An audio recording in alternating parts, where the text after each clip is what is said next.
नमस्कार।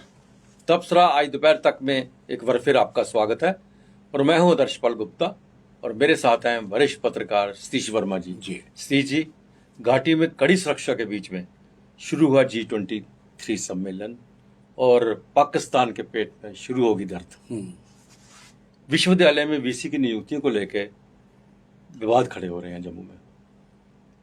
बात करते हैं आज सबसे बड़ा जो जम्मू कश्मीर के अंदर जो इवेंट हो रहा है G23 का, आज शुरू हो गया है। सुबह मेहमान आना शुरू हो गए थे और वहाँ अपने ही कश्मीरी अंदाज से उनको उसकी जो हमारी संस्कृति है उसके मुताबिक उनको वहाँ वेलकम किया गया, स्वागत किया। डॉक्टर जितेंद्र सिंह वहाँ पे मौजूद थे। उन सबको वहाँ से उनके जो होटल्स हैं वहाँ ले जाया गया और अब मीटिंग जो है वहाँ पर शुरू हो गई है। लेकिन पाकिस्तान और चाइना के दोनों के रिप्रेजेंटेटिव, पाकिस्तान को तो बुलाया ही नहीं गया, चाइना के रिप्रेजेंटेटिव नहीं आया कश्मीर के अंदर। और पाकिस्तान के पेट में इस कदर दर्द हो रही है कि पाकिस्तान का फॉरेन मिनिस्टर POJK में आके बैठा हुआ है, 3 दिन के लिए वहां आके बैठा हुआ है कि ताकि लोगों को भड़काया जा सके, लोगों को ये कहा जा सके कि G23 जो है कश्मीर में हो रही है, गलत हो रही है। लेकिन वहां से जो सोशल मीडिया में जो मैसेज आ रहे हैं वो लोग बहुत खुश हैं। वो इतने खुश हैं कि वो कहते हैं कि हमें भी उनके साथ मिलना चाहिए। आज तक यहाँ पे हुआ क्या है, POJK में हुआ क्या है? कुछ भी नहीं हुआ। आप इलेक्शन तक नहीं करवा सकते। आप POJK को कहते हैं कि ये आज़ाद कश्मीर है। कहाँ की आज़ादी है? आज़ादी तो तभी होगी जब हम जम्मू कश्मीर जो भारत के साथ है उसके साथ मिलेंगे। लेकिन ये सबसे बड़ा इवेंट जो है कश्मीर के अंदर हो रहा है आज। बिल्कुल आपने ठीक कहा। और देखो, सबसे बड़ी बात यह है कि G20 बैनर के तले ये समझिए दक्षिण एशिया में और ख़ास तौर से कश्मीर में, उसी के में आते हैं हम जुरिडिक्शन में, ये पहला ऐसा एक अहम समारोह है जो कि पर्यटन को बूस्ट देने के लिए है।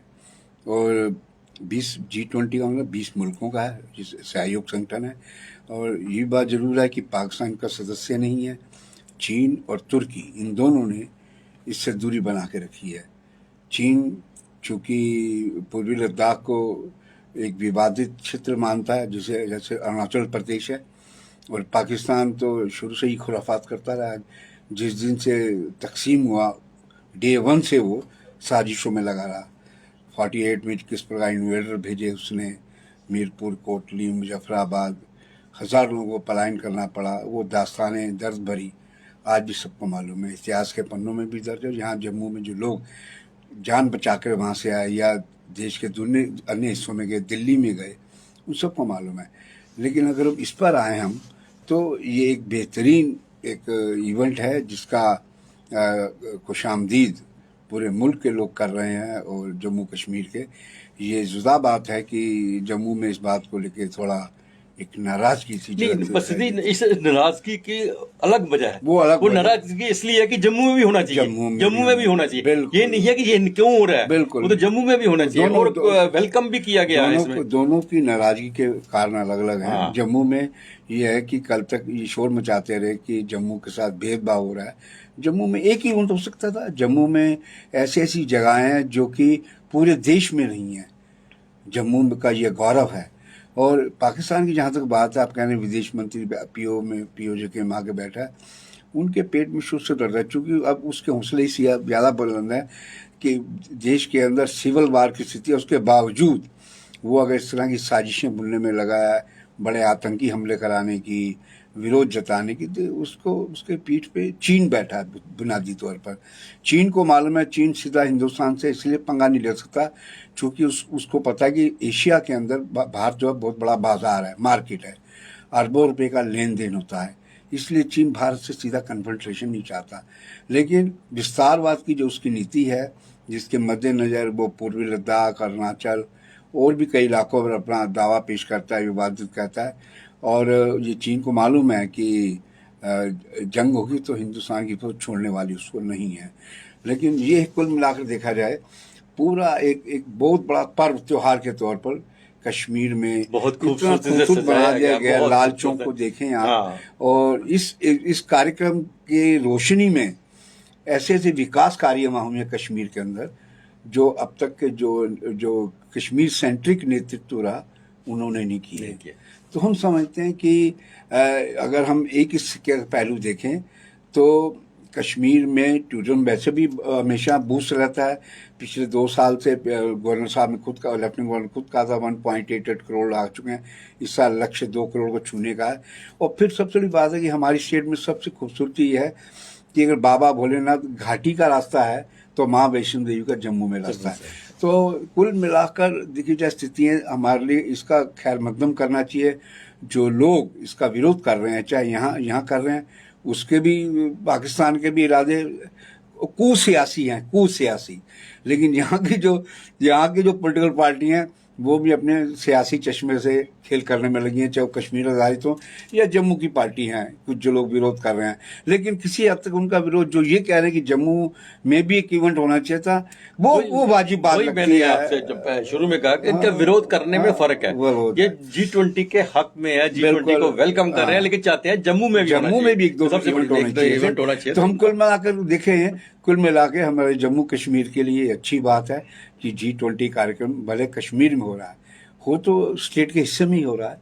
और जाहिर है कि जो इसमें जो लोग आ रहे हैं, और अभी मैं खबर देख रहा था कहीं दक्षिण भारत के जो सुपरस्टार वो भी वहाँ पहुँच रहे हैं, तो ये अच्छी बात है, एक अच्छी शुरुआत है। विरोध तो देखिए कोई काम करेंगे, विरोध तो मीन में तो निकालने वाले निकाल लेते हैं। सांस्कृतिक कार्यक्रम हो रहे हैं और भी बहुत से वहाँ पे इंतजाम किए गए। बिल्कुल। टूरिज्म को बढ़ावा देने के लिए जब हो रहा है, तो टूरिज्म को बढ़ावा देने के लिए। और देखिए ना, उपराज्यपाल मनोज सिन्हा की सदारत में कार्यक्रम हो रहा है। मैं बतौर मेहमान PMO राज्य डॉक्टर जितेंद्र सिंह हैं, टूरिज्म मंत्री हैं, और बड़े बड़े नौकरशाही सेक्रेटरी लेवल के बड़े बड़े अधिकारी वहाँ पहुंचे हुए हैं। और सुरक्षा एजेंसी की बात करें, मार्कोस, डल लेक से लेकर बड़ी जगह, वो अपनी जो उनका सिस्टम है सुरक्षा का, वो है। सुरक्षा भी बेहद कड़ी चौकसी करके, चूंकि इस प्रकार के सीरियस थ्रेट आज की बात नहीं, पिछले कई अरसे से लगातार आ रहे थे। इनपुट्स और इंटरसेप्ट पकड़े गए कि ISI जो है वो कोई ना कोई साजिश को अंजाम दे सकती है। लेकिन अभी तक, आज शुरुआत हुई है। हम तो चूँकि एक धार्मिक आस्था से जुड़े लोग हैं, माता रानी से दुआ करते हैं ये 2-3 दिन का कार्यक्रम, चूँकि हमारी प्रदेश के स्वाभिमान की बात है, शांतिपूर्ण ढंग से ये कार्यक्रम सफल हो जाए। सी जी, जम्मू के विश्वविद्यालयों में जो VCU की नियुक्ति हो रही है जी, उसको लेकर विवाद खड़े हो रहे हैं जी, क्योंकि बहुत से जो लोग हैं वो सामने आ रहे हैं। वो कह रहे हैं क्या बात है कि जम्मू का कोई भी ऐसा नहीं है जिसे VC बनाया जाए, चाहे जम्मू विश्वविद्यालय है, चाहे एग्रीकल्चर यूनिवर्सिटी है, सेंट्रल यूनिवर्सिटी है, जितनी भी यूनिवर्सिटीज यहाँ पे सब के सब जो इनके VC हैं वो सबसे बाहर के हैं। इस पे बहुत से लोग जो हैं वो सामने भी आके बोल रहे हैं। इसमें से शेख शकील हैं, एडवोकेट हैं, वो अक्सर इन बातों पे बात करते हैं। जब भी जम्मू के विरुद्ध कोई बात होती है, उन्होंने भी आज एक डॉक्टर साहब ने भी ये बात, आज डॉक्टर साहब एक नेशनल कॉन्फ्रेंस के हैं, हाँ। उन्होंने भी आज उसके बारे में कहा है।